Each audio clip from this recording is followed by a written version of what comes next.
के बीच में तालाब, किनारे पर मंदिर। अब मंदिर के पास दोनों भाई बैठ जाते हैं। इधर राम और लक्ष्मण बाग में बैठे हैं। अब क्या हुआ, थोड़ा इधर देखें। जी बाग में पहुंच गए, लेकिन अलग अलग है। राम दूसरी जगह है, सीता दूसरी जगह है। और सीता जो गई बाग में घूमने को गई, लेकिन अकेली नहीं गई।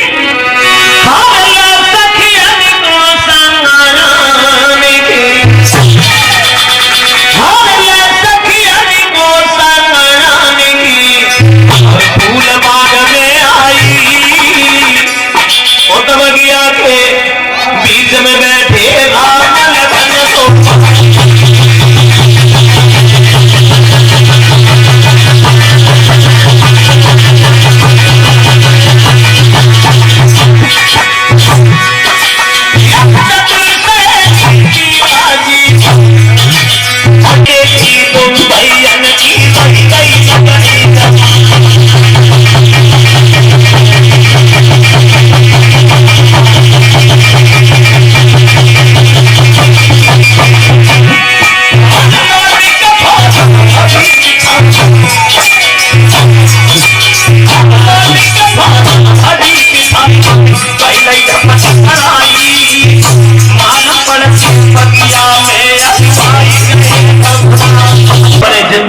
कभी देखे ही नहीं।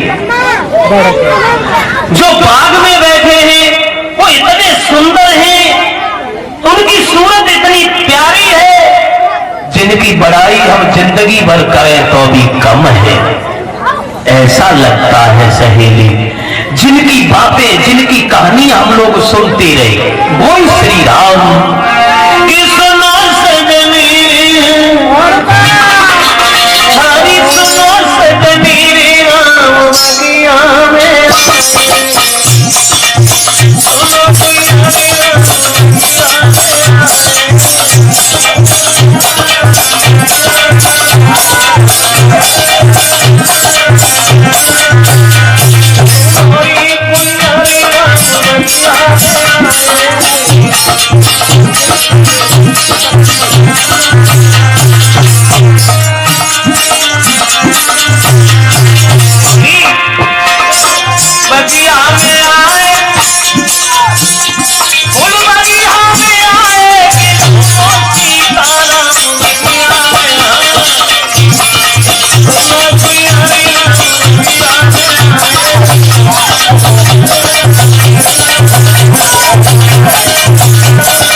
आप भी उनके दर्शन करो।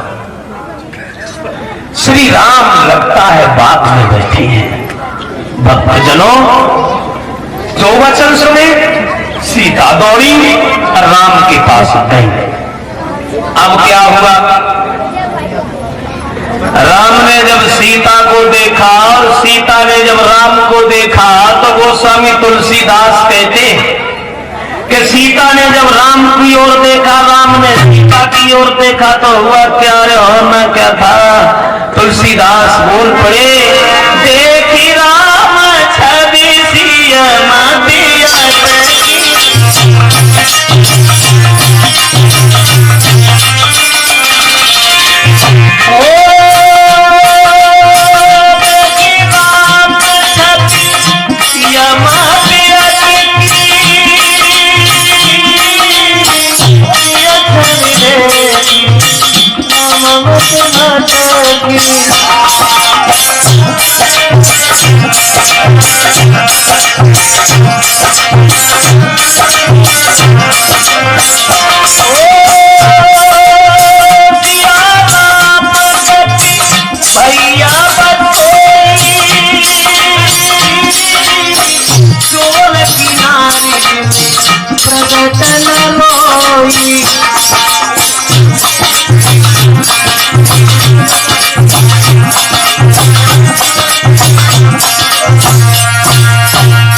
तुलसीदास जी कहते हैं देख राम छवि सिय मत अटकी, सिय छवि देख राम मत भटकी, सिया राम गत भैया सोई, जोर किनारे जिम प्रगट न रोई। तुलसीदास कहते हैं कि जब सीता ने राम को देखा और राम चौपाई में एक नहीं बल्कि दो अर्थ छुपे हैं। एक विद्वान तो ये लिख रहा है कि तुलसीदास जी के कहने का मतलब है कि रंग भूमि में जब सिय पगुधारी, जैसे ही जयमाला लेकर के सीता जी ने रंगभूमि में पैर रखा तो सीता कोई साधारण लड़की नहीं थी। सीता एक आदि शक्ति थी, जगत जननी। उन सीता के स्वरूप को देख करके स्त्रियां भी मोहित हुई और पुरुष भी मोहित हो गए। दूसरा विद्वान बोला नहीं नहीं नहीं, सीता को देख के स्त्रियां मोहित नहीं हुई, क्योंकि तुलसीदास ये भी तो लिखते हैं नार स्वभाव सत्य कव कहीं, अवगुण आठ सदा उर नहीं, मोह नहारे नहारे के रूपा, पन्न घार जई रीति अनूपा। तुलसीदास ये भी लिखते हैं पल पल में झूठ बोलना ये औरतों की आदत होती है, पल पल में झूठ बोलना ये औरतों का स्वभाव होता है। और स्त्री कितनी भी विद्वान हो लेकिन अवगुण आठ सदा उर नहीं, आठ अवगुण स्त्री के अंदर हमेशा बने रहते हैं। और उन आठ अवगुणों में सबसे बड़ा अवगुण स्त्री के अंदर होता है कि मोह नारी नारी के रूपा। स्त्री दूसरी स्त्री को देख के मोहित तो होती नहीं है, और जब स्त्री स्त्री को देख के मोहित नहीं होती फिर सीता को देख के स्त्रियां क्यों मोहित हुई?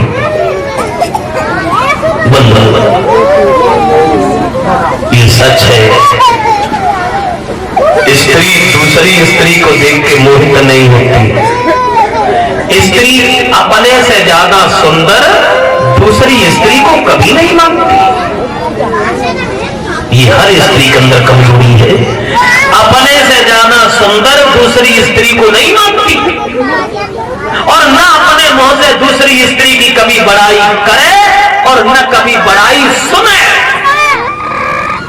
कोई से चाहे रोटी खान लो या कर लो, जवाब तक ये करते हैं।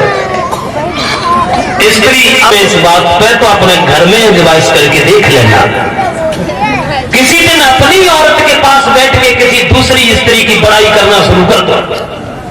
अपनी औरत के सामने किसी दूसरी स्त्री की बड़ाई कर देखा, बिना लड़े संजा को रोटी को मिल जाए। मेरे दिमाग में आया, एक दिन हमने ये सोचा कि नारी कछु अकल की है मारी,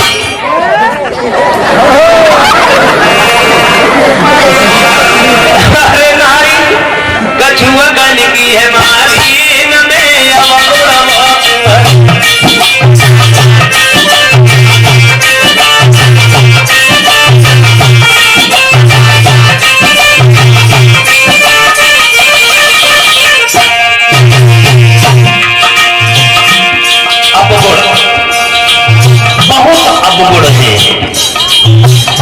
लेकिन गुण भी है तो में, मगर गुण है गिने चुने, गुण है तीन गुण है केवल औरतों में है, गुण गिनती नहीं है।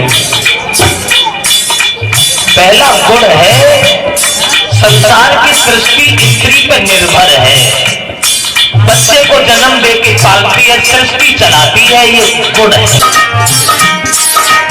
अब गुण बहुत भले नारी कछु अकल की बारी,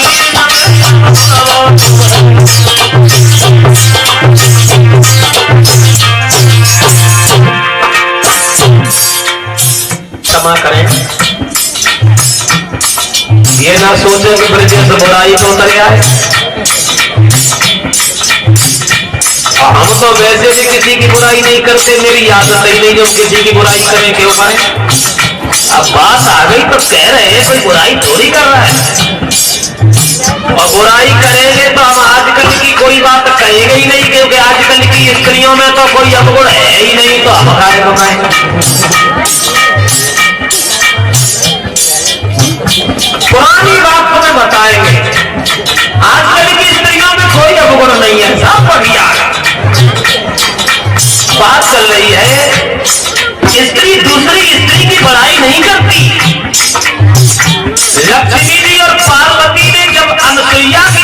सुनी?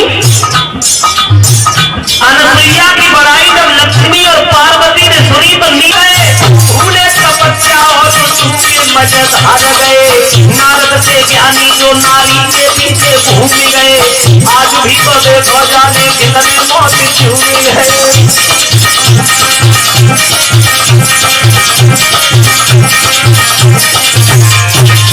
नारद से ज्ञानी जो नारी के पीछे घूम गए। आज भी तो देखो जाने कितने मौत झूमी गए। बड़े बड़े तैरने वाले वो भी नहीं पार गए। डर की है बात क्या जो देवता भी हार गए।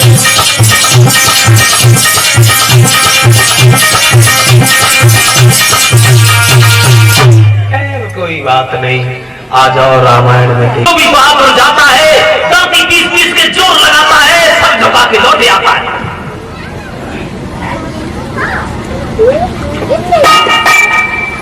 और होगी धनुष तो बहुत छोटी बात है। कई बात दीजिए गुरु विश्वामित्र से। अगर गुरु विश्वामित्र कहे तब सारे ब्रह्मांड को गेंद की तरह से ना उठान तू चलो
बोलने से पहले तुम्हें बहुत सोच लेना चाहिए था।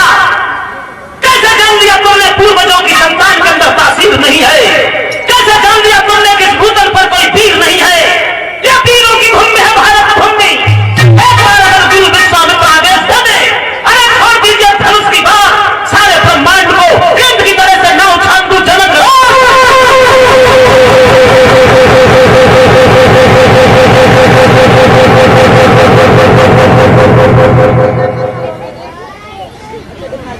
जो लक्ष्मण के ये शब्द सुने, बड़ी बड़ी बहादुर लक्ष्मण के चेहरा पे चकोर बन गई। भाई वाह, देखो जरा सा बच्चा और कितनी लंबी बात ब्रह्मांड उछालते हैं।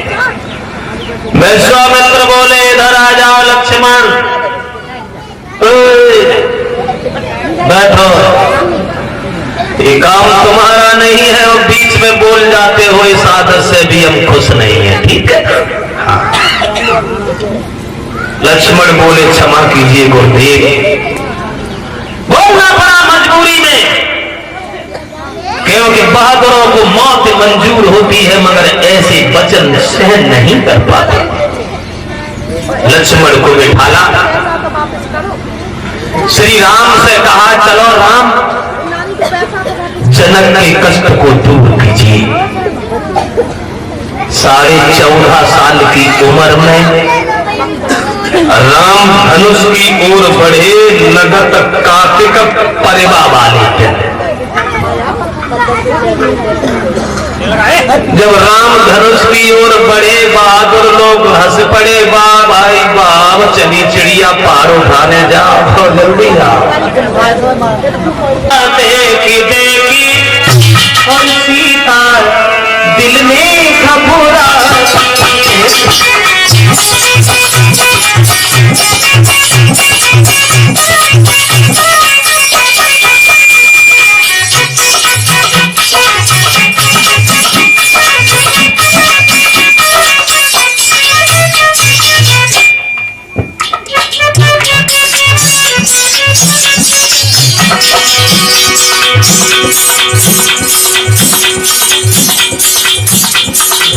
श्री राम धनुष की ओर बढ़ रहे हैं। सीता के हृदय विचार बढ़ रहे।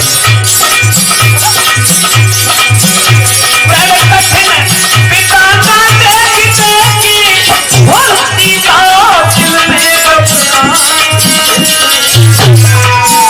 ये माला कर मेरे हुए देवी देवता मनाती।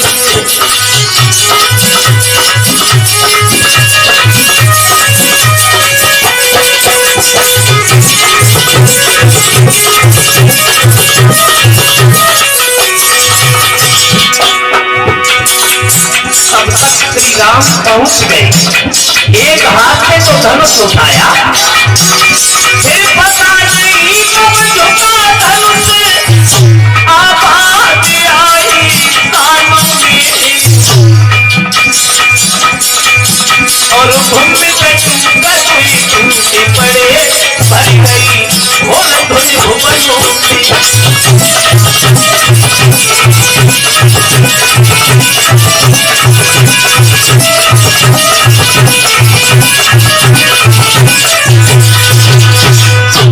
पता ही नहीं लगा कि वो धनुष कितनी जल्दी टूट गया। आवाज, तेज आवाज, और जब धनुष टूट गया बहादुर लोग राम के चेहरा की ओर देखते रहे। कुल पुरोहित सतानंद बोले, बेटी सीता काहे को खड़ी हो जिस घड़ी का। लेकिन हम समझ गए। क्या समझ गए तुम? चिल्लाओ नहीं, हम समझ गए। क्या समझ गए तुम? लक्ष्मण बोले, हम पहले ही समझ गए।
लक्ष्मण बोले, कभी कभी मीठी बोली जहर बन जाती है ब्राह्मण देव, और मीठी बोली बोलने के कारण ही हवा में उड़ने वाला तोता जाल में फंस जाता है। और गन्ना अगर इतना मीठा ना हो तो अपनी दुर्दशा के साथ में नहीं पेरा जाए। भैया ने मीठे शब्द कहे और तुम अमृत जैसे शब्दों पे जहर उगलने लगे। अरे सुना सुना, छुआ टूटे रघुपत न तो बिल्कुल सड़ा हुआ धनुष, बरसों का पड़ा हुआ धनुष बिल्कुल सड़ा हुआ, और वो भैया के छूने से टूट गया। दोस्त आएगा और जय धनुष थोड़ी नहीं तोरी लड़ाई कबहू नया सरी सकी न गुसाई। ऐसे धनुष खेल ही खेल में पता नहीं कितने टूट गए। कभी तुम्हें क्रोध ही नहीं आया? टूट गया